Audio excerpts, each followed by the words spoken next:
ভুয়া জাতীয়তাবাদী, ভণ্ড জাতীয়তাবাদী। বাংলাদেশের কোন মানুষ গরু চোরাচালান করতে পারে না। আমাদের যে সংগ্রাম সেটা স্পষ্ট।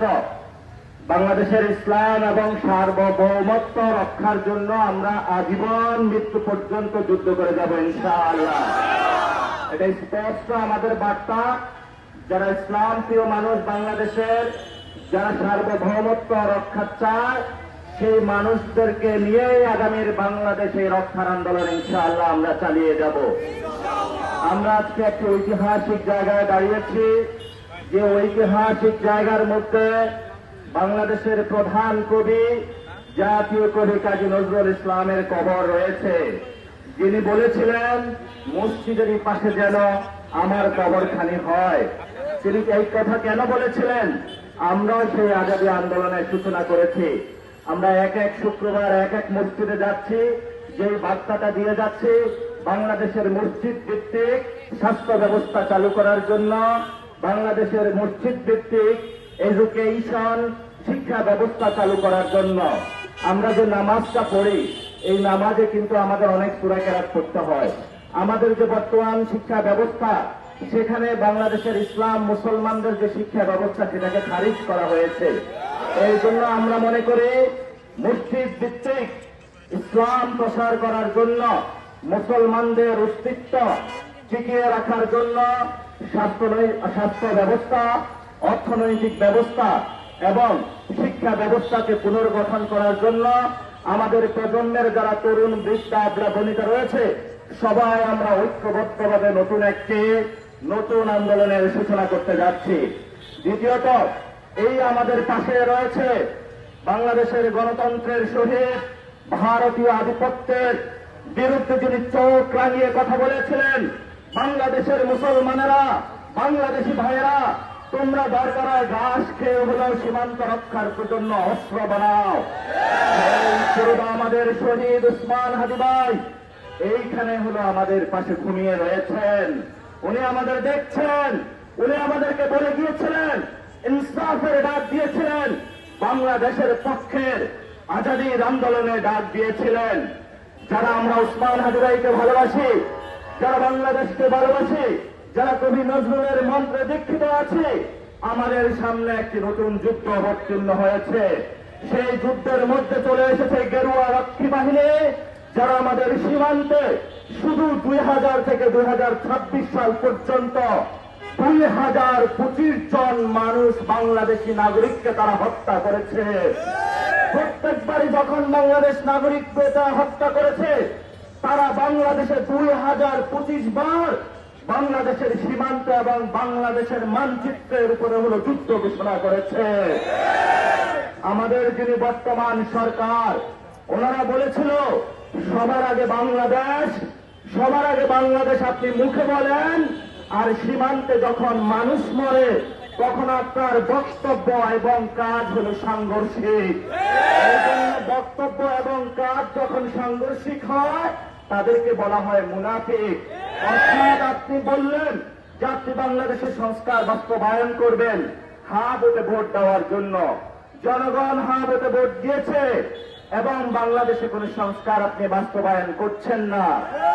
আমরা যখন এগুলা দেখি তখন আমরা তাদেরকে বলি ভুয়া জাতীয়তাবাদী, ভণ্ড জাতীয়তাবাদী, জাতীয়তাবাদী। যদি জাতীয়তাবাদী হতে হয় তাহলে প্রথমে আপনাদেরকে বাংলাদেশের মানুষের পক্ষে দাঁড়িয়ে সীমান্তের মানুষদেরকে আপনাদেরকে রক্ষা করতে হবে। গতকালকে লালমনিরহাট হাতীবান্ধাতে খাদিমুল ইসলাম নামে এক ভাইকে ঝাঁঝরা বুলেটের আঘাতে তাকে শহীদ করা হয়েছে। সেখানে বিএসএফ বক্তব্য দিয়েছে, তাদের তাল মিলিয়ে বাংলাদেশের যে বাহিনী রয়েছে সীমান্তবর্তী, তারাও বলেছে সে নাকি গরু চোরাচালান করতে গিয়েছে। বাংলাদেশের কোন মানুষ গরু চোরাচালান করতে পারে না। গরু চোরাচালান করে ইন্ডিয়ান বাহিনী, গরু চোরাচালান করে সেই গেরুয়া বাহিনী। খাদিমুল ইসলাম ভাই গতকালকে উনি সীমান্তবর্তী ওনার সংসারের উনি ধান উৎপাদন করে, ওনার ঘরে চাল আছে, সন্তান তাকে জিজ্ঞাসা করেছে, বাবা আমি চালটা কি দিয়ে খাবো? উনি একজন বাবা হয়ে পকেটে টাকা নাই, মাছ ধরার জন্য সীমান্তে গিয়েছিল। তাকে হলো বুলেটের আঘাতে হত্যা করা হয়েছে। অথচ বাংলাদেশ তাকে বয়ান উৎপাদন করছে যে তাকে নাকি গরু চোরাচালান করার জন্য হত্যা করা হয়েছে। 2 দিন আগে আমি কসবা সীমান্তে গিয়েছিলাম। সেখানে হলো স্কুল কলেজ পড়ুয়া একটা ছাত্র, এবং সে 5 ওয়াক্ত নামাজ পড়ত। তার সীমান্ত চোরাচালান এবং চোরা কারবারের সাথে ন্যূনতম কোনো সম্পর্ক ছিল না। তাকে হত্যা করা হয়েছে, এলাকাবাসীর কাছে প্রচার করা হয়েছে সেই নাকি চোরা কারবারি। এভাবেই আমাদেরকে হত্যা করার, তারা চোরা কারবারি উপাধি দিয়ে একটি হত্যার বৈধতা তারা উৎপাদন করছে। আপনারা দেখেছেন আলেমদেরকে জঙ্গি তকমা দিয়ে গত 15 বছরে তারা বয়ান উৎপাদন করেছিল, মিডিয়া সন্ত্রাস চালিয়েছিল।